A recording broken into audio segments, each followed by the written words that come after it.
মার্কিন শুল্ক যুদ্ধের কারণে বিশ্ব অর্থনীতি অস্থিতিশীল হয়ে পড়লেও যুক্তরাষ্ট্রের বাজারে বাংলাদেশি পণ্যের রপ্তানি আয় বাড়ছে। একই সময়ে একক দেশ হিসেবে দ্বিতীয় শীর্ষ রপ্তানি গন্তব্য যুক্তরাজ্যেও রপ্তানি আয় বেড়েছে, তবে ধারাবাহিকভাবে কমেছে তৃতীয় শীর্ষ রপ্তানি বাজার জার্মানিতে।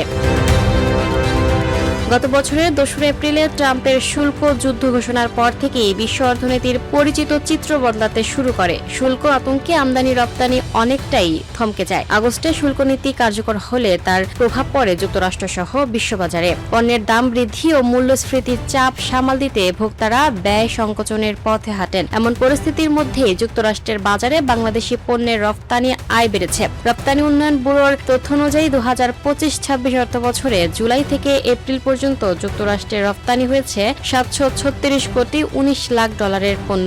2024-25 অর্থবছরের একই সময়ে এই অঙ্ক ছিল 718 কোটি 67 লাখ ডলার, অর্থাৎ গত অর্থবছরের তুলনায় যুক্তরাষ্ট্রে রপ্তানি আয় প্রায় 2.5% বেড়েছে। অন্যদিকে দ্বিতীয় বৃহত্তম বাজার যুক্তরাজ্য মাস ভিত্তিক হিসাবে রপ্তানি আয় বেড়েছে প্রায় 23.5%। চলতি অর্থবছরের প্রথম 10 মাসে দেশটিতে রপ্তানি হয়েছে 387 কোটি 51 লাখ ডলারের পণ্য। তবে তৃতীয় শীর্ষ রপ্তানি বাজার জার্মানিতে এ প্রবৃদ্ধি দেখা যায়নি। চলতি অর্থবছরের প্রথম 10 মাসে দেশটি থেকে রপ্তানি আয় এসেছে 386 কোটি 18 লাখ ডলার। আগের অর্থবছরের একই সময়ে এই আয় ছিল 436 কোটি 49 লাখ ডলার, অর্থাৎ এক বছরে জার্মানিতে রপ্তানি আয় কমেছে 11.5% বেশি।